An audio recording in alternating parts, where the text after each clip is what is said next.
माझा CT scan आणि MRI झालेला आहे, मग परत पेट सिटी स्कॅन का करायला सांगितलं आहे?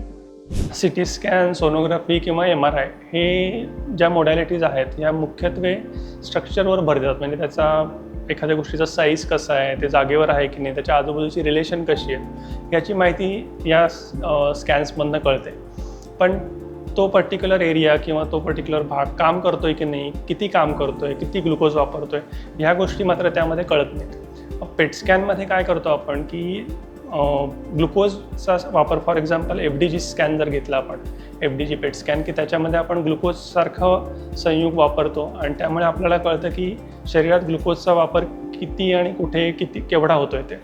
मग ह्याचा उपयोग पर्टिक्युलरली कॅन्सरमध्ये कसा होतो की एखादा कॅन्सर असेल तर त्याला ट्रीटमेंट दिल्यानंतर जर त्या कॅन्सरचा साईज कमी व्हायला 6 महिने लागणार असतील तर त्याच्यातला जो ग्लुकोजचा वापर आहे तो मात्र किमोथेरपी किंवा ट्रीटमेंट चालू केल्यानंतर पहिल्या 1-2 सायकलमध्ये किंवा एखाद्या महिन्यामध्येच दिसू लागतो आणि त्याचा फायदा आपल्याला पुढचं ट्रीटमेंट प्लॅन करण्याकरता किंवा मॉनिटर करण्याकरता होतो.